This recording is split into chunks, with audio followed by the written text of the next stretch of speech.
Sheriff Brody is 3 weeks from retirement, but the case of the Holloway family still weighs on him like the Blue Ridge Mountains themselves.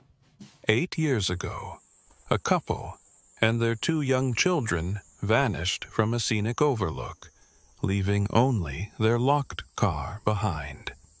The investigation went cold, becoming the one great failure of Brody's career, a constant source of quiet shame. He's packing up his office when a call comes in from a caving expedition team. They've broken through to a new chamber in a remote cave system and found something that turns Brody's coldest case into his most horrifying discovery. Have you ever wondered what happens when a person's beliefs, meant to protect their family, end up leading them to ruin? We'd be interested to hear your thoughts on that in the comments after our story. Your engagement helps us bring more of these important narratives to light. So if you find value in what we do, please consider subscribing. The cardboard box on the top shelf of Sheriff Martin Brody's office was plain, brown, and sealed with yellowing tape. It didn't look like much, but to Brody, it weighed more than anything else in the room. The black marker on the side had faded over the years, but the name was still clear: Holloway. He stood on his desk chair, the joints in his knees cracking in protest, and carefully lifted the box down. Dust puffed into the air, dancing in the afternoon sun that slanted through the window. He set it on his nearly empty desk, the thud echoing in the quiet room.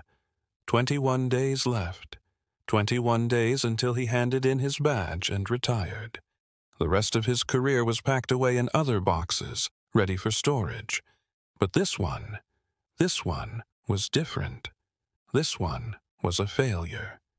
He didn't need to open it. He knew every item inside by heart.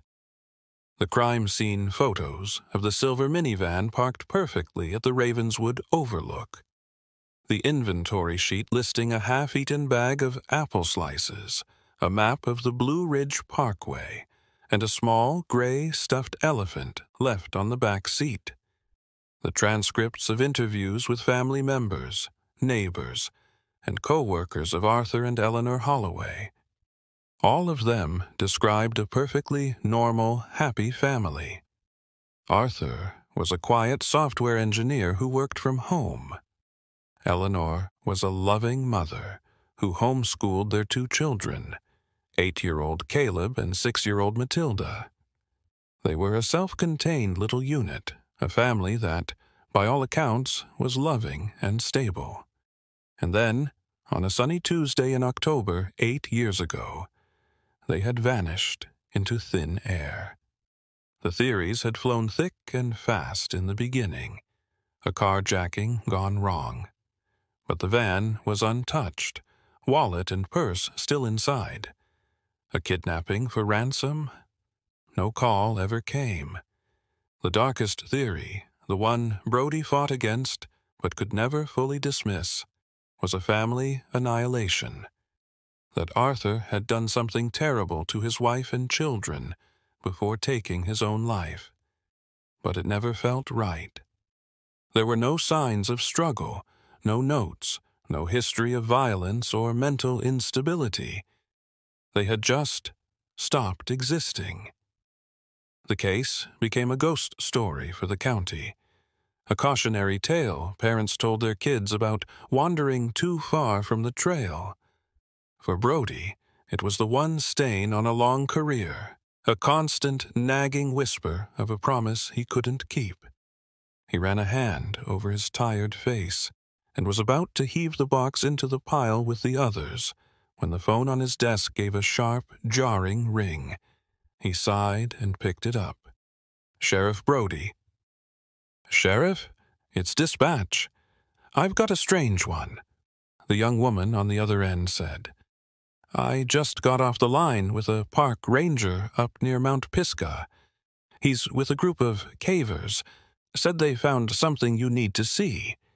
Brody leaned back in his chair. Something like an old moonshine still. Son, we get one of those calls every year.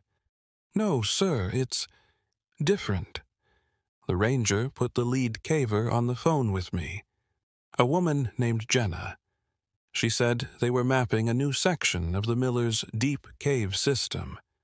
They had to clear a rockfall that looked like it had been there for years. Behind it, they found a whole new chamber, not on any map. Brody straightened up, a cold feeling prickling at the back of his neck.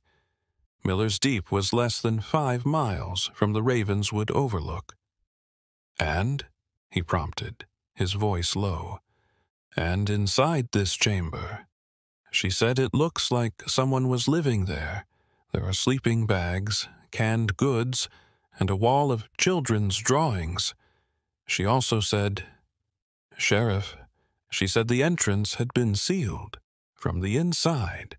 Brody's knuckles were white where he gripped the phone.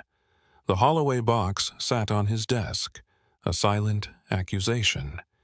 He didn't believe in ghosts, but for a moment he felt 4 of them in the room with him. Tell the ranger to secure the scene, Brody said, his voice now firm. All thoughts of retirement gone. Nobody in or out until I get there.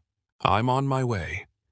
He hung up the phone, grabbed his jacket, and lifted the heavy, dusty box from his desk.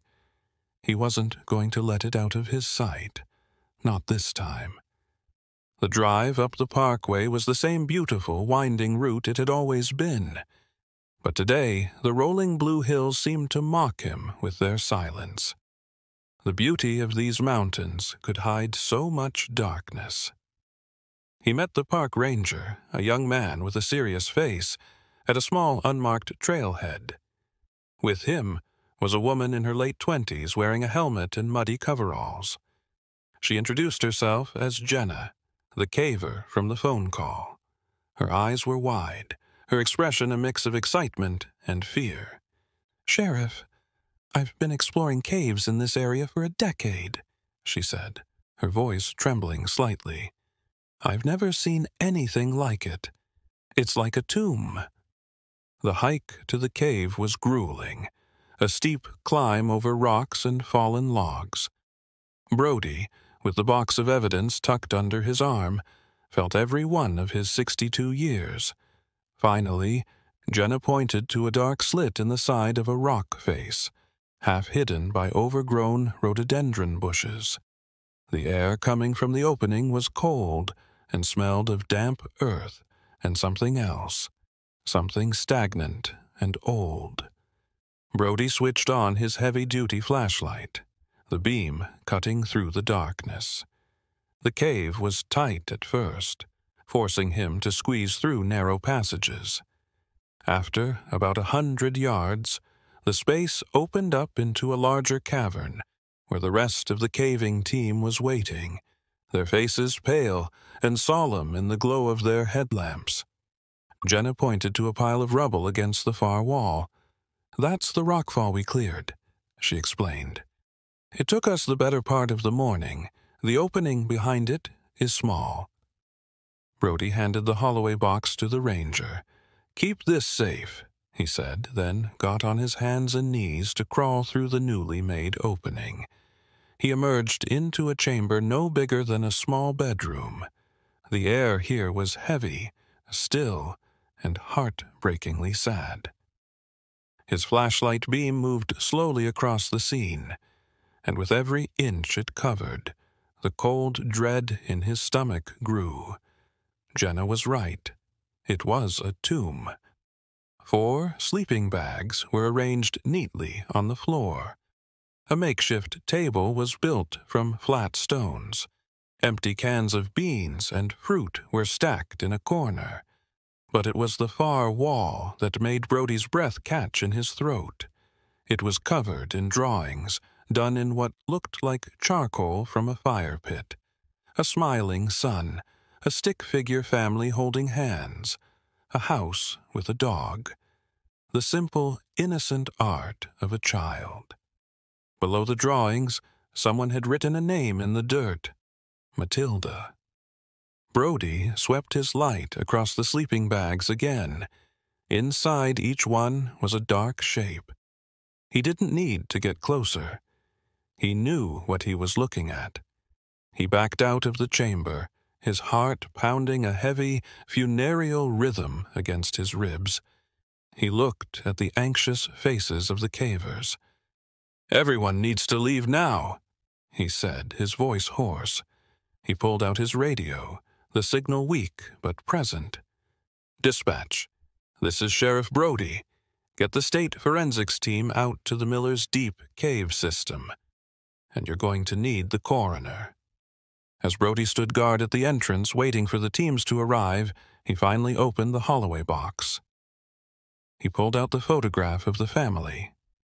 Arthur, with his serious eyes and slight smile. Eleanor, her arm wrapped around him, her face full of light.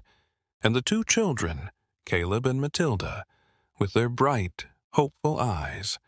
He looked from the photo to the dark, cold mouth of the cave.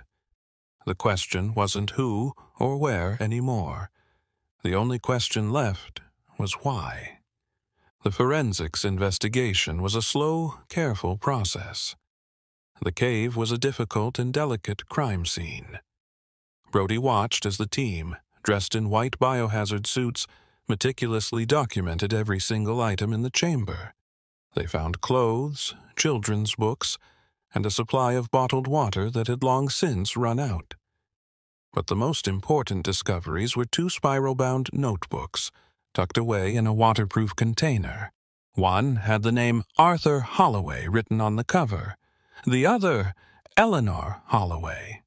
While the remains were carefully removed, Brody sat in a temporary command tent set up near the cave entrance, the two journals laid out on a folding table in front of him. The lead forensics investigator, a woman he'd known for 20 years, sat opposite him. "The preliminary assessment from the coroner confirms it," she said softly. "The remains are consistent with 2 adults and 2 children. Cause of death appears to be malnutrition and dehydration." Brody nodded slowly, his eyes fixed on the journals. "There was no sign of a struggle," he said, more to himself than to her. "The entrance was sealed from the inside. They weren't held here. They trapped themselves." He opened Arthur's journal first. The handwriting was neat, precise. The first few entries were dated just days after the family disappeared. They described the cave, their supplies, and his reasoning. He wrote about a catastrophic solar flare that was imminent, an event he called the Great Cleansing. He claimed to have deciphered warnings hidden in astronomical data and ancient texts. He wrote that governments knew about it, but were covering it up to prevent mass panic. The only way to survive, he insisted, was to be deep underground, shielded by rock. He believed he wasn't just a father. He was a savior. He had brought his family to the one place on Earth they would be safe. Brody felt a chill that had nothing to do with the mountain air. This wasn't the act of a monster. It was the act of a man who had become so lost in his own delusions that he couldn't see the truth.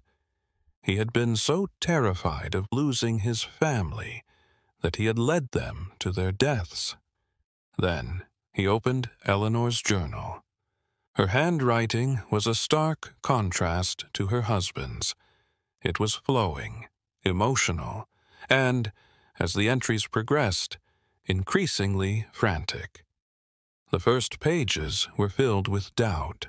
She wrote about her love for Arthur, her trust in him as a husband and a father, but also her deep-seated fear that he was wrong. She described the children's confusion, how Caleb kept asking when they could go home, how Matilda cried for her friends.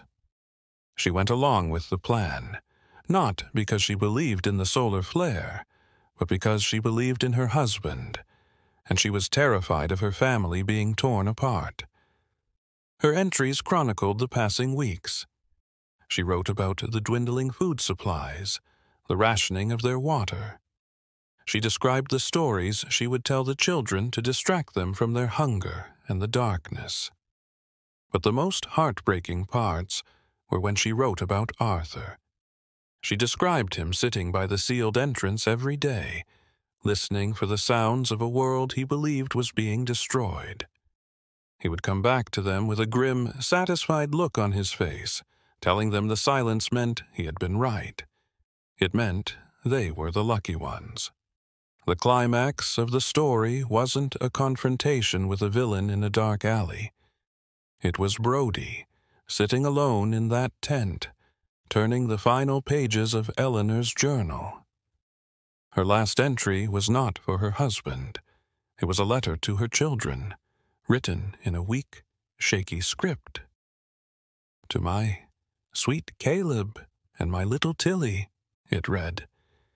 "If you ever read this, know that Mommy loved you more than all the stars in the sky. I am so sorry. Be good for each other." Brody closed her journal, a profound and heavy sadness settling over him. He picked up Arthur's. His last entry was just a few days after Eleanor's. The confident, neat handwriting was gone, replaced by a desperate, jagged scrawl that barely stayed on the lines. It contained only 8 words. "The sun came up. I was wrong. God forgive me." In his final week as a sheriff, Brody's last official act was not filing paperwork or cleaning out his desk. It was attending a small funeral for the Holloway family. The town, now knowing the tragic truth, had come together to give them a proper burial in the local church cemetery. 4 simple graves, side by side. Brody stood at the back of the crowd, not as a lawman, but as a citizen, a man paying his respects to the family that had haunted him for so long. The great mystery of his career was solved. There was no monster to catch, no evil to punish. There was only a quiet, loving father who had gotten lost in the dark, and a family that had followed him there. After the funeral, Brody drove back to his empty office. He picked up the Holloway box, walked it out to his truck, and drove it not to the county storage facility, but to the municipal incinerator. He watched as the cardboard box, full of faded photos and painful memories, was consumed by the flames. He could finally retire. The weight was gone, replaced not by triumph, but by the quiet, aching peace of an answer. For the first time in 8 years, he looked up at the Blue Ridge Mountains and just saw the mountains. It's a difficult question, but who do you think carries the greater burden? Someone who commits a terrible act out of malice, or someone who does so out of a misguided love? Share your perspective in the comments below. If this story resonated with you, and you believe these accounts deserve to be remembered, please consider hitting the subscribe button. It helps our community grow and ensures you won't miss the next story we have to share. Thank you for listening.